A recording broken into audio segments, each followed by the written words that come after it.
IPL 2025 സീസണിൽ മോശം ഫോമിൽ തുടരുന്ന Lucknow Super Giants captain Rishabh പന്തിന് ഉപദേശവുമായി ഇന്ത്യൻ ഇതിഹാസം വീരേന്ദർ സെവാഗ്. ഋഷഭ് പന്ത് താൻ ഫോമിലുണ്ടായ സമയത്തെ പഴയ വീഡിയോകൾ സ്വയം എടുത്തു കാണണമെന്നും അതിലെ വ്യത്യാസങ്ങൾ മനസ്സിലാക്കി തിരിച്ചു വരാൻ ശ്രമിക്കണമെന്നും സെവാഗ് പറഞ്ഞു.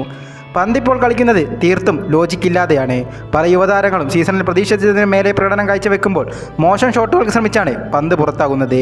പഴയ അദ്ദേഹത്തിൻ്റെ പ്രകടനങ്ങൾ കാണുന്നത് അദ്ദേഹത്തിന് കാര്യങ്ങൾ ബോധ്യപ്പെടാൻ സഹായിക്കുമെന്നും സെവാഗ് പറഞ്ഞു.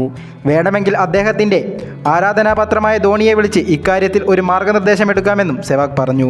ഇന്നലെ പഞ്ചാബ് കിങ്സിനെതിരായ നിർണായക മത്സരത്തിലും നിരാശപ്പെടുത്തുന്ന പ്രകടനമാണ് പന്ത് കാഴ്ചവെച്ചത്. 17 പന്തിൽ 18 റൺസാണ് താരം നേടിയത്. അസ്മത്തുള്ളയുടെ പന്തിൽ ശശാങ്ക് സിംഗിന് ക്യാച്ച് നൽകി മടങ്ങുകയായിരുന്നു അദ്ദേഹം.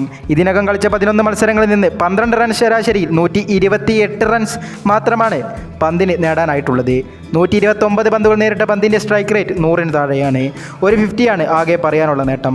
കഴിഞ്ഞ IPL സീസണിന് ശേഷം ഡൽഹി ക്യാപിറ്റൽസ് വിട്ട ഋഷഭ് പന്തിനെ മെഗാലയത്തിൽ 27 കോടി എന്ന ചരിത്രത്തിലെ റെക്കോർഡ് തുകയ്ക്കാണ് ലക്നൗ സൂപ്പർ ജയൻസ് സ്വന്തമാക്കിയത്.